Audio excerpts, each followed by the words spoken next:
हमने शहर को दी एक नई पहचान, हम हैं सिंघानिया बिल्डकॉन।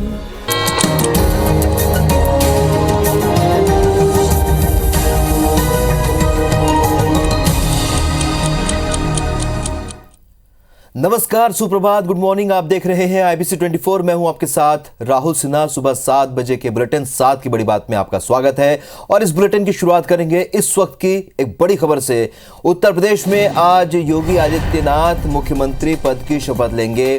करीब शाम 4 बजे लखनऊ के इकाना स्टेडियम में शपथ ग्रहण समारोह होगा, जिसमें पीएम मोदी, अमित शाह, जेपी नड्डा, राजनाथ सिंह समेत भाजपा के सीनियर नेता और कार्यकर्ता मौजूद रहेंगे।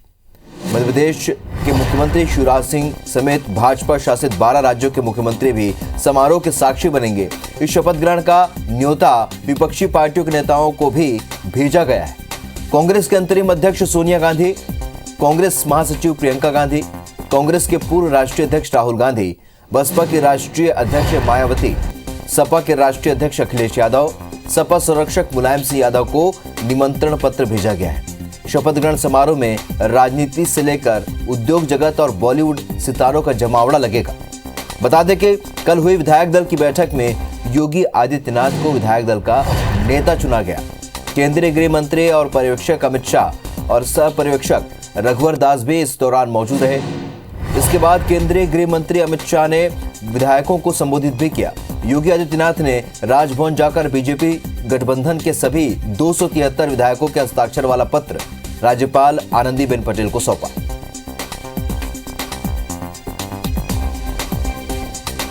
तो आज योगी आदित्यनाथ शपथ लेंगे और इसके लिए कई जानी मानी हस्तियां उनके इस कार्यक्रम में शामिल होंगी। पीएम मोदी और अमित शाह के अलावा बॉलीवुड की हस्तियां भी मौजूद रहेंगी। तो विपक्ष के सभी बड़े नेता को निमंत्रण भेजा गया है।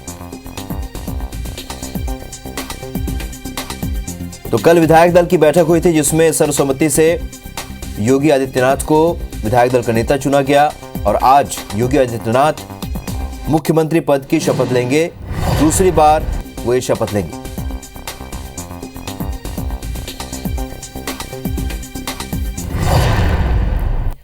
बढ़ते आगे, सीएम शिवराज सिंह चौहान आज सुबह 11 बजे मंत्रालय में मंत्रियों से चर्चा करेंगे। मुख्यमंत्री के पचमढ़ी में मंत्रियों के साथ होने वाले चिंतन शिविर से पहले यह बैठक काफी अहम मानी जा रही है। बैठक में मुख्यमंत्री चिंतन शिविर से पहले प्रेजेंटेशन को लेकर चर्चा कर सकते हैं। वहीं मध्य प्रदेश में गेहूं के निर्यात को लेकर भी केंद्रीय मंत्री पीयूष गोयल के साथ ही सीएम की बैठक को लेकर भी मंत्रियों से चर्चा की जाएगी। मुख्यमंत्री शिवराज सिंह चौहान आज दोपहर में लखनऊ के लिए रवाना होंगे, जहां पर वो मुख्यमंत्री योगी आदित्यनाथ के शपथ ग्रहण समारोह में शामिल होंगे। इसके बाद शाम को मुख्यमंत्री मंत्रियों के साथ पचमढ़ी के लिए रवाना हो जाएंगे।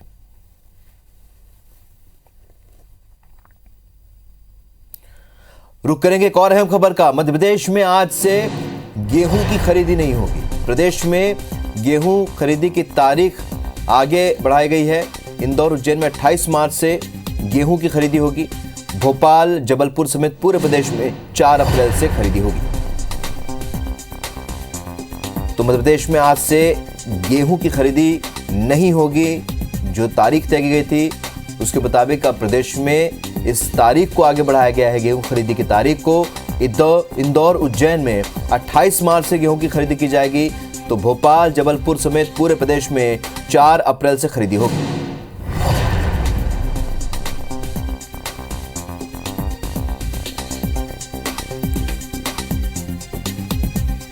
तो गेहूं खरीदी की तारीख को आगे बढ़ाया गया है।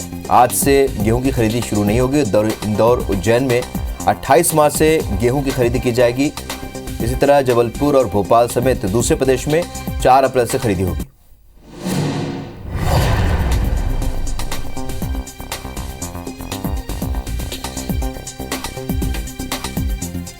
तो मध्य प्रदेश में गेहूं खरीदी की तारीख को आगे बढ़ा दिया गया है। आज से गेहूं की खरीदी नहीं होगी। इंदौर और उज्जैन में 28 मार्च से गेहूं की खरीदी शुरू होगी। जबलपुर और भोपाल समेत प्रदेश में 4 अप्रैल से ये खरीदी शुरू होगी।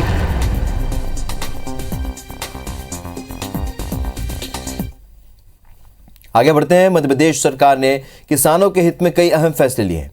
केंद्रीय मंत्री पीयूष गोयल की मौजूदगी में दिल्ली में एक्सपोर्टर्स के साथ हुई बैठक में मुख्यमंत्री शिवराज सिंह चौहान ने कई अहम फैसले लिए। मुख्यमंत्री ने कहा कि मध्य प्रदेश गेहूं उत्पादन का केंद्र है और पिछले 2 साल में 1,29,00,000 मीट्रिक टन गेहूं का उत्पादन हुआ है। अगली फसल भी बहुत जबरदस्त आ रही है। मध्य प्रदेश के इस गेहूं को हम दुनिया भर में एक्सपोर्ट करेंगे।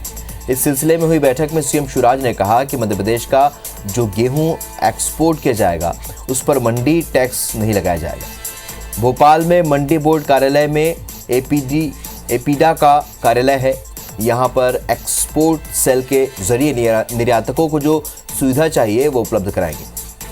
मध्य प्रदेश में एक लाइसेंस पर कोई भी कंपनी या व्यापारी गेहूं कहीं से भी खरीद सकता है, वो चाहे कहीं से भी खरीदे। मंडी में नीलामी की प्रक्रिया और ऑनलाइन सुविधा है। इसके जरिए एक्सपोर्टर किसी स्थानीय व्यक्ति से पंजीयन करा के गेहूं खरीद सकते हैं। गेहूं की वैल्यू एडिशन और गुणवत्ता प्रमाणीकरण के लिए प्रदेश की प्रमुख मंडियों में इंफ्रास्ट्रक्चर लैब है, जिसे निर्यातक को उपलब्ध करवाया जाएगा। प्रदेश में किसानों से गेहूं निर्यातक को ग्रेडिंग करनी पड़ी तो इस पर जो खर्चा आएगा वो प्रतिपूर्ति सरकार करेगी। निर्धारित ग्रेड और गुणवत्ता वाली फसल के प्रमाणीकरण के लिए प्रतिष्ठित एजेंसी से अनुबंध कर निर्यात के लिए व्यवस्था बनाई जाएगी। वहीं रेलवे ने भरोसा दिया है कि रैक की कोई दिक्कत नहीं आएगी। सीएम की गेहूं निर्यात नीति पर किसान नेता कक्का जी ने कहा कि इससे किसानों को फायदा होगा।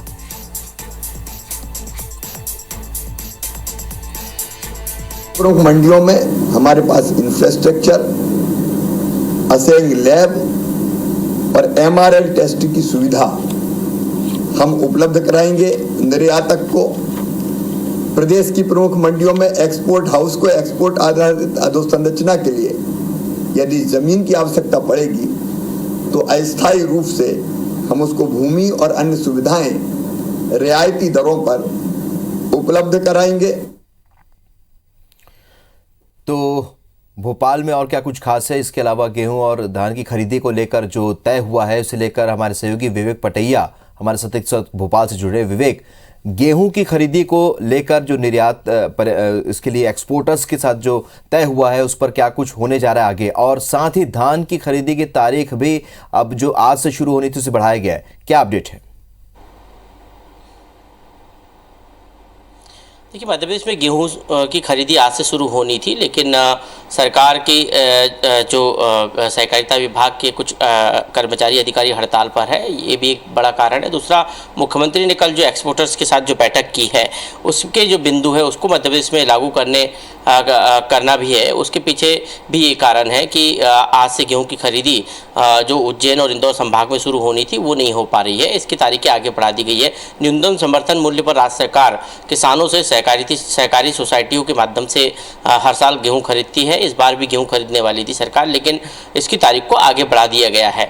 इसके अलावा यदि हम बात करें तो सरकार ने कल बड़े महत्वपूर्ण फैसले किसानों के हित में लिए हैं। ये फैसले किसानों के लिए जो है आने वाले समय में काफ़ी फायदेमंद हो सकते हैं। मध्य प्रदेश गेहूँ उत्पादन में देश के अव्वल राज्यों में है और ऐसी स्थिति में मध्य प्रदेश का जो गेहूँ है वो एक्सपोर्ट होगा, और इसलिए मुख्यमंत्री ने कल केंद्रीय मंत्री पीयूष गोयल के साथ देश के प्रमुख एक्सपोर्टर्स के साथ चर्चा की है। इसमें बैंक के अधिकारी भी मौजूद थे और जो रेलवे के अधिकारी है वो भी मौजूद थे, और एक्सपोर्टर्स को हर संभव सुविधा देने की मुख्यमंत्री ने बात कही है ताकि वो मध्य प्रदेश का जो गेहूं है यहाँ से ले जाकर विदेशों में निर्यात कर सके, ताकि विदेशों से एक पूंजी जो है मध्य प्रदेश सरकार को केंद्र सरकार को मिल सके। तो ये कल बातचीत हुई है, क्योंकि मध्य प्रदेश की गेहूँ की डिमांड देश में ही नहीं विदेशों में भी है, और इस समय भारत जो है गेहूं का एक बड़ा निर्यातक देश बनकर उभर रहा है, क्योंकि यूक्रेन और रूस जो गेहूं के उत्पादक देश है यहाँ पर युद्ध छिड़ा हुआ है। ऐसी स्थिति में दुनिया में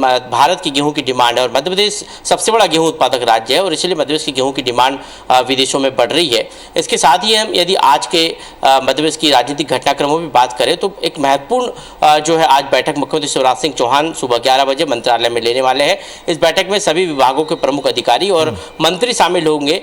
चिंतन बैठक जो कल से पचमढ़ी में शुरू हो रही है, उस चिंतन बैठक को लेकर मुख्यमंत्री शिवराज सिंह चौहान आज जो टास्क दिए गए थे उसकी समीक्षा करेंगे और बैठक के एजेंडे पर चर्चा करेंगे। साथ ही आज देर शाम मुख्यमंत्री लखनऊ भी जाएंगे, जहां पर यूपी के मुख्यमंत्री के तौर पर योगी आदित्यनाथ शपथ ले रहे हैं। उनके शपथ ग्रहण समारोह में भी मुख्यमंत्री शामिल होंगे। मध्य प्रदेश में और एक बड़ी उपलब्धि आज मिलने वाली है। चित्र भारती फिल्म फेस्टिवल आज से शुरू हो रहा है, जिसका उद्घाटन विवेक अग्निहोत्री करेंगे, फिल्म निर्देशक निर्माता विवेक अग्निहोत्री। इसके साथ ही अक्षय कुमार रहेंगे इस कार्यक्रम में। तो आज ये एक बड़ी उपलब्धि मध्य प्रदेश को मिलने वाली है। साथ ही मुख्यमंत्री शिवराज सिंह चौहान सुबह 10:30 बजे स्मार्ट सिटी पार्क में विवेक अग्निहोत्री और कश्मीरी पंडितों के साथ वृक्षारोपण करेंगे। तो IBC 24 की नजर इन सभी गतिविधियों पर बनी हुई है। बिल्कुल, हम अपडेट्स अपने दर्शकों तक पहुंचाते रहेंगे। इस जानकारी के लिए बहुत बहुत शुक्रिया विवेक आपका। बढ़ते आगे, भोपाल से इस वक्त अहम खबर। सीएम शिवराज आज सुबह 10:30 बजे पौधारोपण करेंगे और आज का पौधारोपण कार्यक्रम खास होगा। फिल्म द कश्मीर फाइल्स के डायरेक्टर विवेक अग्निहोत्री भी उनके इस पौधारोपण के कार्यक्रम में मौजूद रहेंगे। कश्मीरी पंडित भी उनके साथ पौधारोपण करेंगे। तो लगातार सीएम शिवराज पौधारोपण कर रहे हैं और आज का जो कार्यक्रम है वो इसलिए खास होगा क्योंकि फिल्म कश्मीर द फाइल्स के जो डायरेक्टर हैं विवेक अग्निहोत्री और उनकी जो स्टार कास्ट टीम होगी उनके साथ वो भी पौधारोपण करेंगे और साथ ही कश्मीरी पंडित भी उनके साथ मौजूद रहेंगे जो इस कार्यक्रम में हिस्सा बने। तो सीएम शिवराज आज सुबह 10:30 बजे पौधारोपण करेंगे। द कश्मीर फाइल्स के डायरेक्टर विवेक अग्निहोत्री इसमें शामिल होंगे। तो कश्मीरी पंडित भी उनके साथ मौजूद रहेंगे। आपको बता दें कि बहुचर्चित फिल्म द कश्मीर फाइल्स को मध्य प्रदेश सरकार ने टैक्स फ्री भी किया है और आज इस कार्यक्रम में शामिल होंगे। बढ़ते आगे, ओबीसी आरक्षण पर जल्द फैसला सुनाने के लिए सुप्रीम कोर्ट के अनुरोध को मध्य प्रदेश हाईकोर्ट ने गंभीरता से लिया है। हाईकोर्ट के चीफ जस्टिस RV मलिमत आज जबलपुर हाईकोर्ट में अपने डिवीजन बेंच में ओबीसी आरक्षण पर सुनवाई करेंगे। चीफ जस्टिस की डिवीजन बेंच में ओबीसी आरक्षण से जुड़ी 55 याचिकाओं पर एक साथ सुनवाई होगी। बता दें कि मध्य प्रदेश सरकार की ओर से 14 से बढ़ाकर 27% किए गए ओबीसी आरक्षण के पक्ष और विपक्ष में कई याचिकाएं हाईकोर्ट में लंबित हैं। इसमें कई मामलों में हाईकोर्ट ने 27% ओबीसी आरक्षण पर रोक लगा रखी है। सुप्रीम कोर्ट ने ओबीसी आरक्षण पर जबलपुर हाईकोर्ट के अंतरिम आदेश को चुनौती देने वाली राज्य सरकार की याचिका पर दखल देने से इनकार कर दिया था। विजेंद्र पांडे हमारे सहयोगी इस वक्त फोनलाइन पर जुड़ चुके हैं। विजेंद्र, बहुत अहम सुनवाई आरक्षण को लेकर लगातार चर्चा होती रही, इस बीच सरकार ने भी फैसले लिए, आज क्या कुछ सुनवाई होगी?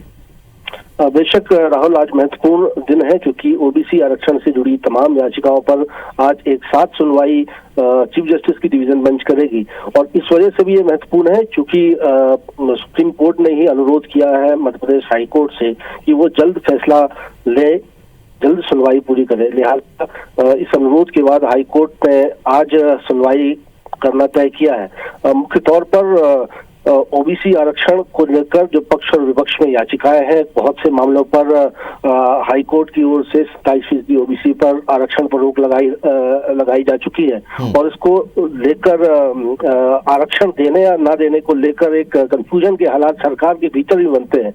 मसलन अभी आयुष भर्ती परीक्षा में जो पीजी कोर्सेज हैं उसमें 27% आरक्षण दिया गया था, जिसके खिलाफ हाईकोर्ट का आदेश आया और बाद में सुप्रीम कोर्ट की ओर से ये कहा गया कि वो इस मामले पर दखल नहीं देगा, लेकिन मध्य प्रदेश हाईकोर्ट को इस मामले पर जल्द सुनवाई करनी चाहिए। उसी आग्रह के बाद आज याचिकाएं तमाम लंबित हैं, ऐसी 55 याचिकाएं हैं जिस पर एक साथ आज सुनवाई होगी और हाईकोर्ट ने पहले ये कहा था कि वो इस मामले पर कोई अब अंतरिम आदेश नया जारी नहीं करेगा और सीधे इन मामलों पर अंतिम फैसला जारी किया जाएगा, लेकिन ये याचिकाएं बहुत समय से तकरीबन 2 साल से हाईकोर्ट में लंबित है। ऐसे में आज देखना तरीके से याचिकाएं लगी है, एक साथ सुनवाई की बात यहां पर हाईकोर्ट ने पहले कही थी। इस जानकारी के लिए बहुत बहुत शुक्रिया विजेंद्र आपका। बढ़ता आगे, रायपुर से इस वक्त एक बड़ी खबर जहां महिला कांग्रेस की आज अहम बैठक है। महिला कांग्रेस की राष्ट्रीय अध्यक्ष नेटा डिसूजा आज रायपुर आएंगी। महिला कांग्रेस की बैठक वो लेंगी और तमाम विषयों पर चर्चा करेंगी। तो रायपुर में महिला कांग्रेस की आज अहम बैठक है। महिला कांग्रेस की राष्ट्रीय अध्यक्ष नेटा डिसूजा आज रायपुर आएंगी और राष्ट्रीय अध्यक्ष नेटा डिसूजा से बैठक लेंगी। स्टार जैन हमारे सहयोगी इस खबर पर सीधे इस वक्त हमारे साथ रायपुर से जुड़ रहे हैं। स्टार, क्या कुछ जानकारी इस बैठक को लेकर?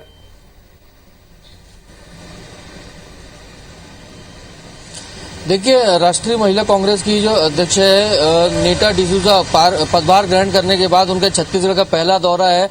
सुबह करीब 8:30 बजे करीब वो रायपुर पहुंचेंगे और उसके बाद 3 बजे उनकी बैठकें चालू हो जाएगी।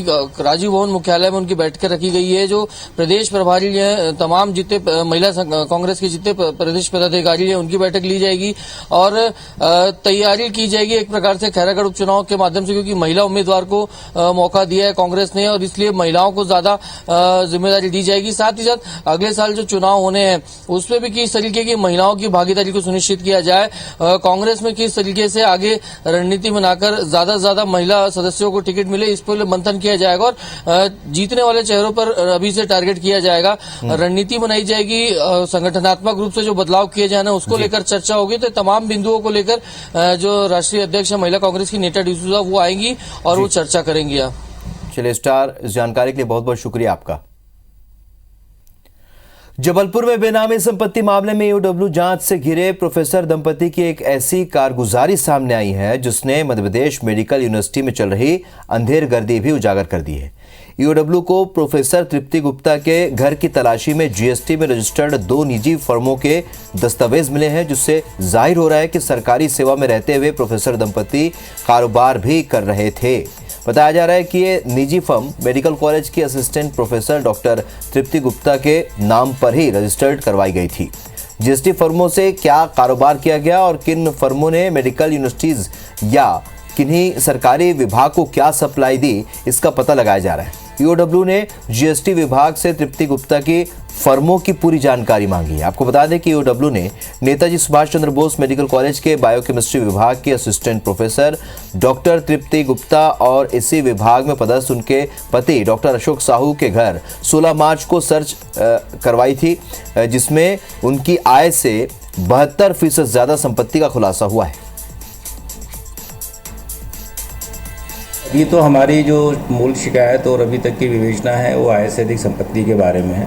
विवेचना के दौरान यदि ऐसे कोई तथ्य आएंगे जिन पर वैधानिक प्रावधान और जो हमारी जांच की सीमाएं हैं, अगर उसमें कोई भी वैधानिक प्रावधानों के तहत कोई कार्रवाई संभव होगी तो वो की जाएगी।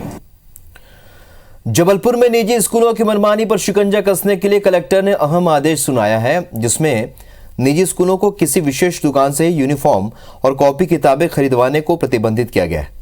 कलेक्टर ने आदेश दिया है कि बुक सेलर किताबों का पूरा सेट बेचने की बजाय कोर्स की किसी एक किताब को बेचने से मना नहीं कर सकते। अगर ऐसा हुआ तो संबंधित बुक सेलर और स्कूल दोनों पर कार्रवाई होगी। कलेक्टर ने 3 दिन के भीतर डीओ कार्यालय में सभी स्कूलों को अपने सिलेबस की किताबों की सूची और कक्षावार वसूली जाने वाली फीस का पूरा ब्यौरा देने के आदेश दिए हैं। इस बीच रुक करेंगे एक बड़ी खबर का। फिर से पेट्रोल डीजल के दाम बढ़ गए हैं। 4 दिनों में तीसरी बार पेट्रोल और डीजल के दाम बढ़े हैं। पेट्रोल डीजल के दामों में 80 पैसों की बढ़ोतरी हुई है। तो फिर से पेट्रोल और डीजल के दाम बढ़े हैं। 4 दिनों में तीसरी बार पेट्रोल डीजल के दाम बढ़ गए हैं। 80 पैसे की बढ़ोतरी फिर से हो गई है, यानी कि महंगाई की मार पड़ी है। 4 दिन में तीसरी बार पेट्रोल और डीजल के दामों में बढ़ोतरी हुई है।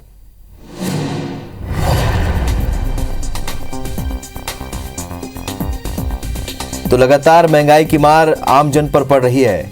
4 दिन में तीसरी बार पेट्रोल और डीजल के दाम बढ़े हैं। जाहिर सी बात है इसका असर आम जन पर पड़ेगा।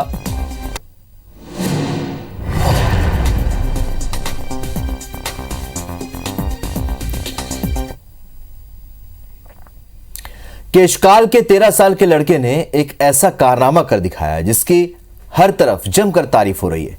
केशकाल विकासखंड के ग्राम करारमेटा के माध्यमिक शाला के कक्षा 8वीं के छात्र दीपेश पोयाम ने कबाड़ से जुगाड़ कर ड्रोन और टॉय हेलीकॉप्टर बनाया है। दीपेश पोयाम ने बीते सितंबर में ग्राम अरंडी में आयोजित संकुल स्तरीय कबाड़ से जुगाड़ प्रदर्शनी में अपना ड्रोन का प्रदर्शन किया था। इसके लिए उसे प्रथम स्थान से सम्मानित किया गया। कोंडागांव कलेक्टर पुष्पेंद्र कुमार मीणा ने दीपेश का सम्मान करते हुए शिक्षा के क्षेत्र में आगे बढ़ने के लिए हर संभव सहयोग का आश्वासन दिया है।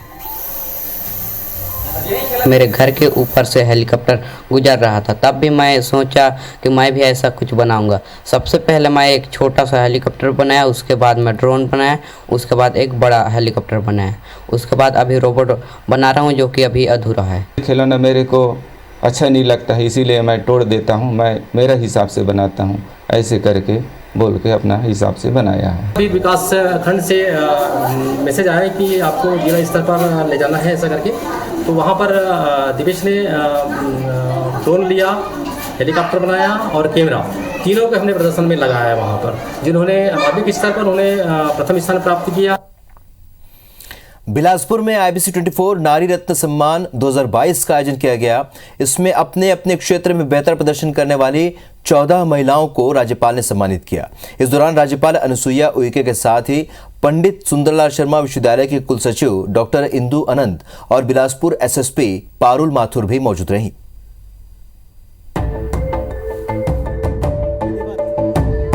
छत्तीसगढ़ की आधी आबादी के संघर्ष और सफलता की प्रतिनिधि बन चुकी महिलाओं को IBC 24 ने वो सम्मान दिया जिसकी वो हकदार हैं। शिक्षा से लेकर समाज सेवा और आध्यात्म के क्षेत्र में इन महिलाओं ने अपना लोहा मनवाया है। राज्यपाल अनुसुईया उइके ने ऐसी अलग अलग क्षेत्र में अपनी पहचान बना चुकी 14 महिलाओं को सम्मानित किया और साथ ही उनका उत्साह बढ़ाया। आज विश्व भर में महिलाएं जो हैं विभिन्न क्षेत्रों में अच्छा काम कर रही हैं। दुनिया भर की महिलाओं ने अनेक मिथक को तोड़ते हुए अपने अपने क्षेत्र में जो मिसालें कायम की हैं, आज उनका सम्मान निश्चय ही उनके मनोबल को बढ़ाएगा। IBC 24 नारी रत्न सम्मान का उद्देश्य ऐसी महिलाओं का उत्साह बढ़ाना है जो सीमित संसाधनों के बीच असीमित प्रतिभा का परिचय देकर अपने लिए और समाज के लिए नई इबारत लिख रही हैं। अलग अलग क्षेत्र की ये महिलाएं अपनी असाधारण प्रतिभा के बल पर कंधे से कंधा मिलाकर समाज को राह दिखा रही हैं। मुझे उम्मीद है आप सबके सहयोग से हमारे ये आयोजन महिला सशक्तिकरण की दिशा में अपना एक छोटा सा योगदान देने में कामयाब रहेगा। ये महिलाएं आने वाले दिनों में दूसरी महिलाओं के लिए भी प्रेरणा बनेंगी और आने वाला कल आज से ज्यादा बेहतर होगा। ऐसे कार्यक्रम से असाधारण कार्य में लगी महिलाओं के कार्यों के बारे में लोग भी जानकर जागरूक हो सकेंगे।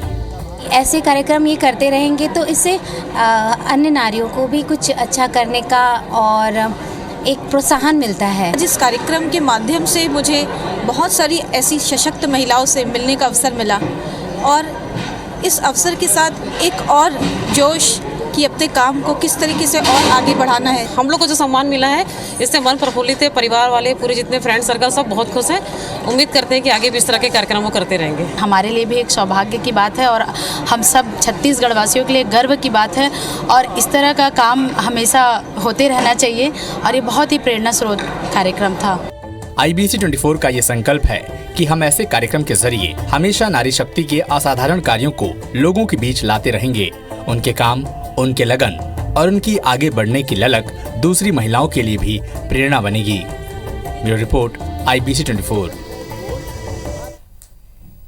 तो साथ की बड़ी बात में फिलहाल इतना ही। आगे देखिए छत्तीसगढ़ी बुलेटिन हमार बानी हमर गोठ मेरे सहयोगी श्रवण तंबोली के साथ। नमस्कार।